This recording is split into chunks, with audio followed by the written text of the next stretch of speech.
صلی علی محمد وآل محمد۔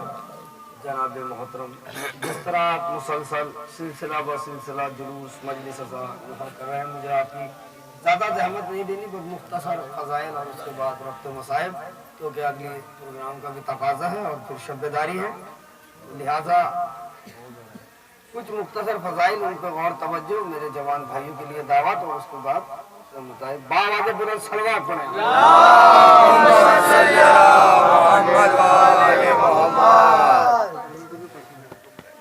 قرآن مجید کے مطالعہ کرنے سے معلوم ہوتا ہے اللہ کے عالم نے اکثر مقامات پر یتیموں کے ساتھ نیک خلوص کرنے کی تعلیم دی ہے۔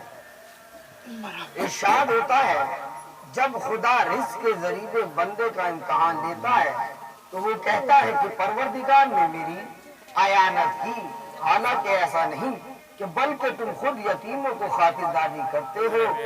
حدیثوں میں بھی کثرت سے یتیموں کی سفارش کی گئی ہے۔ باواز بلند صلی اللہ۔ یتیم سمجھتے ہیں نا، جس کی نہ ماں ہو نہ باپ ہو۔ ابھی آپ کے سامنے حادثہ گزرا ہے نا، جناب عثمان بھائی صاحب بیاض، ذرا اس کے دل سے پوچھئے میں یہ جملہ کیا گیا؟ آپ حضرات کے سامنے ابھی میں نے جملہ کہا، پہلے پڑھا کلام پاک، پھر کہا یتیم، پھر میں نے پورا فلسفہ پڑھا۔ نہ جانے آپ کا ذہن کہا تھا نہ پہچان پائے، اس لیے ہی دنیاوی اعتبار بتا دوں، خدا کی قسم یہ عثمان بھائی، یہ احسان بھائی کا دل جانتا ہے کہ جس کے والد اور والدہ نہ رہے، انہیں محرم کی پہلی تاریخ سے اب تک بس انہیں ایک ہی بات یاد آئی ہوگی، ہاں میری ماں کہتی تھی بیٹا مجلس میں وہاں چلا جا، ہاں بیٹا میری ماں کہتی تھی بیٹا وہ جلوس کر لے، ہاں میری ماں کہتی تھی بیٹا وہ نیاز کر لے، ہاں والدہ والد تب یاد آئے ہوئے۔ ہاں میرے دوستوں عزیزوں، میرے مولا کے عزاداروں، میں نے آپ سے یتیموں کی بات کی ہے۔ کس یتیم کی؟ دنیا میں ایک یتیم کی، ہاں اپنے بھائی کی، لیکن ذرا ان یتیموں پہ غور کرو جس یتیم کی میں نے بات کی ہے۔ باواز بلند صلوات۔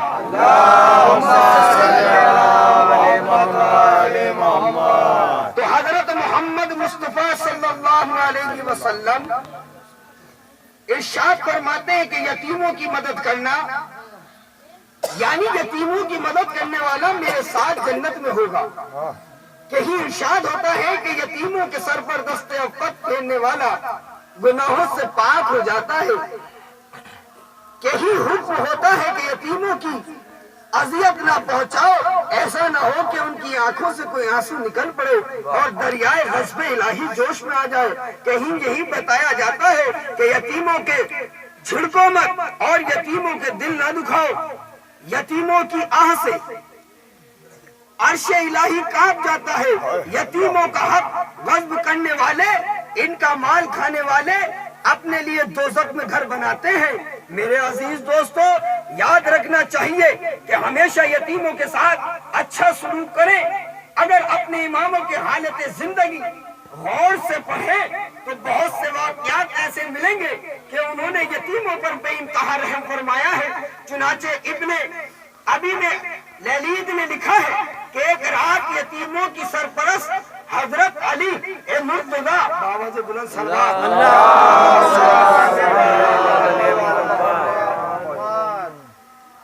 کہیں سے حرم ساتھ کی طرف سے تشریف لا رہے تھے کہ ایک طرف سے گزر ہوا، آپ کو علم امامت نے خبر دی کہ ایک عورت چولہے پر خالی پتیلے رکھے آگ روشن کرنے میں مشغول ہے۔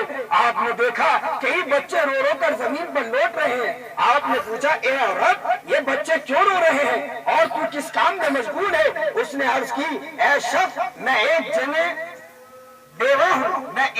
بیوہ ہوں، یہ میرے یتیم بچے ہیں جو بھوک سے بے چین ہیں، گھر میں کھانے کا کوئی سامان نہیں ہے، بچوں کو بہلانے کے لیے پتیلے میں خالی پانی چڑھا دیا ہے، شاید ان بچوں کو تسکین ہو جائے اور یہ اسی تسکین میں سو جائے۔ یہ سن کر حضرت کی آنکھوں میں آنسو بھر آئے اور غمگین ملوک دولت سرا پر تشریف لائے اور جو کا آٹا جو اپنے لیے رکھا تھا لے کر روانہ ہوئے۔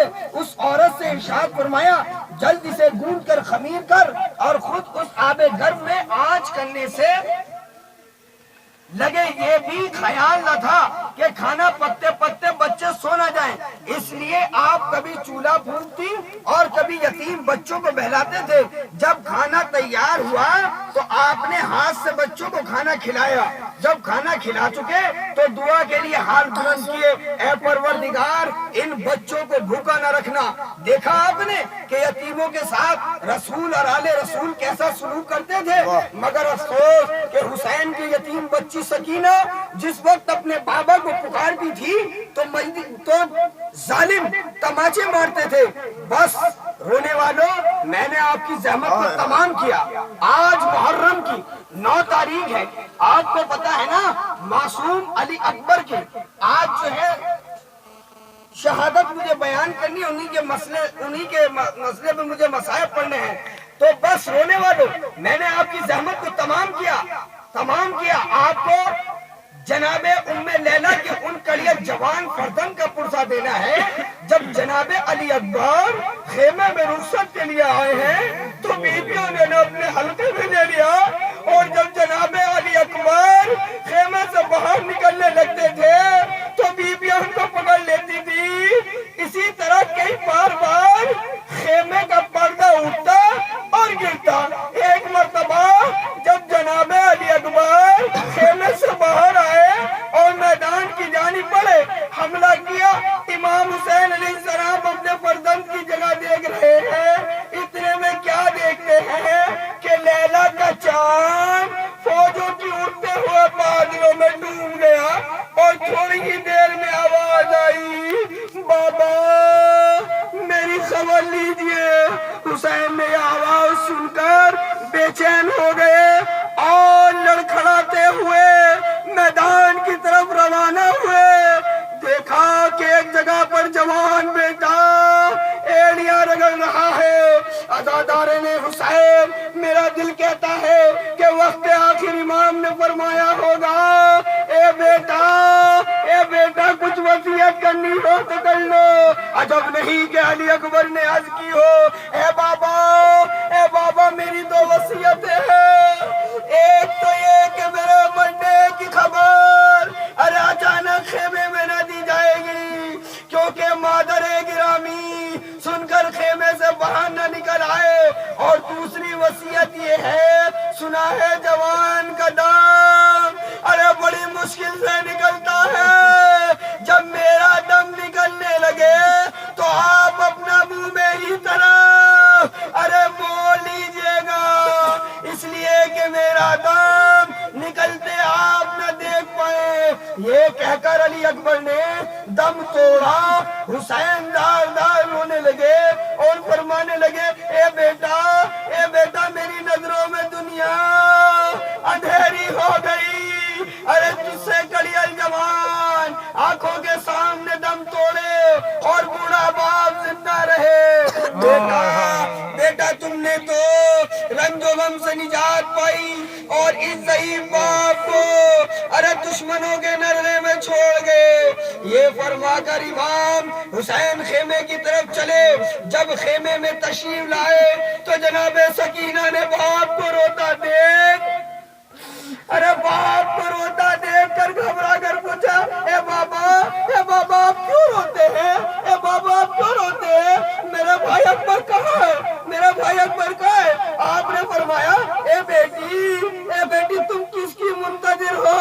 تمہارے بھائی کو ظالموں نے قتل کر دیا۔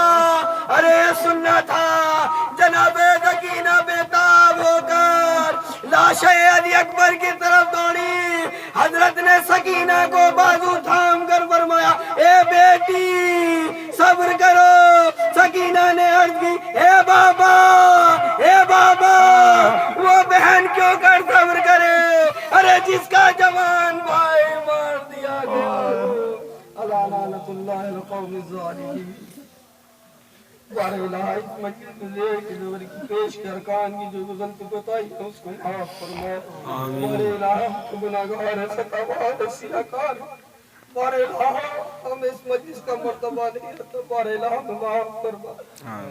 بارے الہ بیٹھ کی نظر کی پیش کے ارکان کی طرح نہیں جو گزر کے سکتا ہے اس کو معاف فرما بارے الہ آج 9 تاریخ کی شب داری بارے الہ شہادت کی رات مولا الہ میں زیادہ سے زیادہ حفاظت کی توفیق عطا فرما زیادہ سے زیادہ توفیق کی توفیق عطا فرما زیادہ سے زیادہ عبادت کی توفیق عطا فرما بارے الہ جس نے سوچ پڑا مرثیہ اپنا قرآن شریف کی تلاوت کی بارے الہ ان سب کو قبول فرما بارے الہ جس نے نظر و نیاز کی ان کی نظر و نیازوں کو قبول عطا فرما جو نیت رکھتے ہیں ان کی نیتوں کو قبول فرما بارے الہ آپس میں اتفاق محبت عطا فرما شیطان پہ لعنت عطا فرما جس نے مجلس کا یاد کیا ہے اس کی مجلس کو بے حد قبول فرما بارے الہ اس مجلس کی برکت سے ہم سب میں اتفاق محبت عطا فرما جان کے انجان کی جو بھی غلطی کوتاہی اسے معاف فرما ہماری دعاؤں کو اپنی بارگاہ الہی میں اہل بیت اطہار کی شکل میں قبول فرما وصلی اللہ تعالی علی خیر خلقہ محمد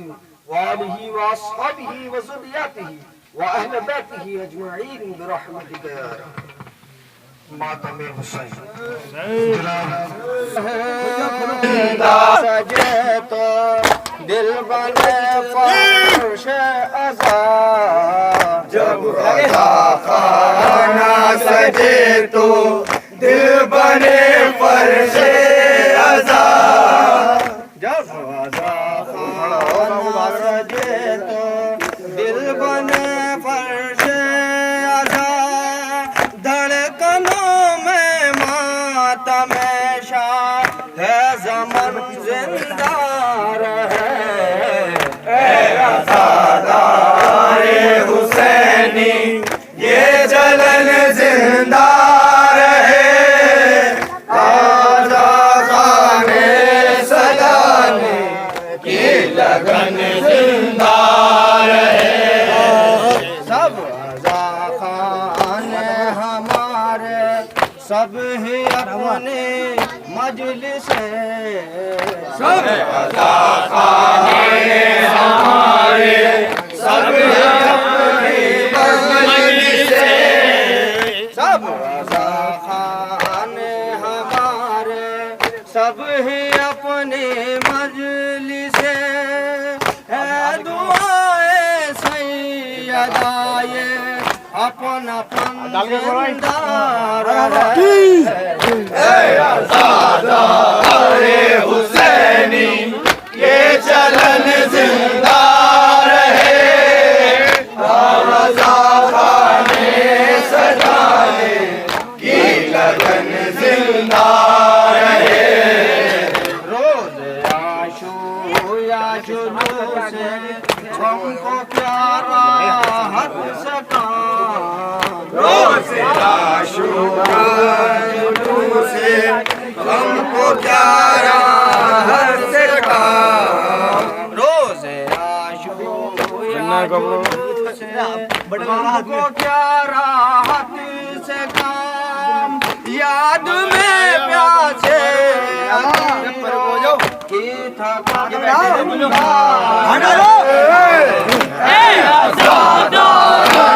حسینی یہ چلن زندہ رہے آزا خانے سجانے کی لگن زندہ رہے سب وزادارو چلو مشق و علم کے سائے میں سب وزادارو چلو